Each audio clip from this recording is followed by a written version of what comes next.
Je vais vous parler d'entropie et de négantropie. Un écrivain, un auteur, est toujours pris dans cette spirale entropie-négantropie. Parce que, au fur et à mesure que son livre se développe, ce qui était prévu initialement va avoir un autre statut par la suite. Là, on arrive à l'entropie.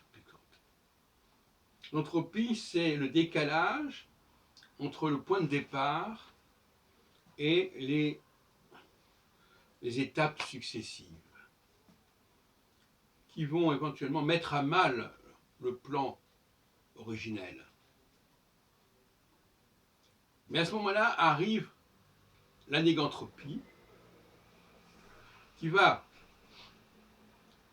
s'efforcer de manière plus ou moins vicieuse, disons, de nier ou d'occulter le processus anthropique, en laissant croire que ce vers quoi on aboutit correspond à ce qui avait été prévu au départ.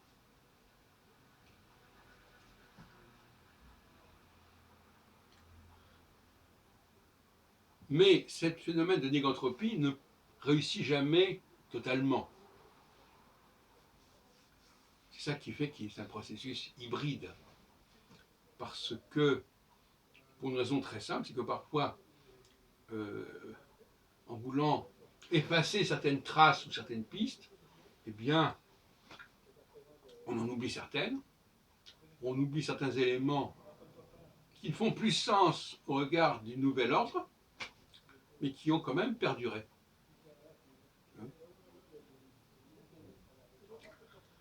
Le rôle de l'historien des textes, c'est, d'une certaine manière, de déconstruire la négantropie pour faire réémerger l'entropie. Parce que l'entropie, c'est la diachronie, et la négantropie, c'est la synchronie.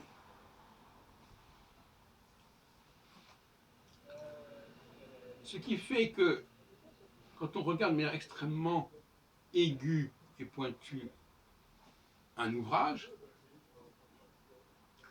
et plus l'ouvrage est massif, plus sa gestation aura été longue, et donc par conséquent, plus le processus d'entropie, négantropie aura joué, ce qui est moins le cas si c'est un texte qui est écrit dans une après-midi. Là, on ne voit pas très bien quoi que ça peut aussi se produire. Enfin, on ne peut pas imaginer des changements majeurs entre le début et la fin d'un texte de quelques pages. Et le rôle de l'historien, c'est assez paradoxal parce que un auteur qui est à la fois historien, il a quelques scrupules à effacer les traces de la diachronie, de la Genèse.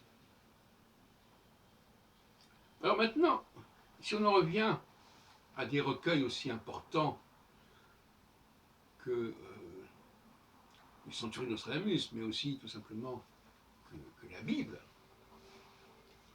ou encore à des corpus linguistiques, comme l'anglais, qui auront connu une genèse extrêmement complexe, une évolution extrêmement torturée, d'une certaine manière, et bien à ce moment-là, effectivement, la déconstruction consistera à faire apparaître les influences et les perturbations que ces influences auront pu jouer sur le développement du processus de départ.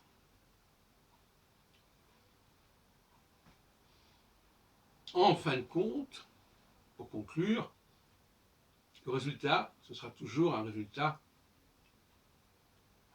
médian, qui sera un mélange, un compromis entre entropie et négantropie, ce qui ferait que tout ouvrage relativement, un tant soit peu, important de volume, est quelque chose d'assez bancal quelque part. Et il faut l'accepter.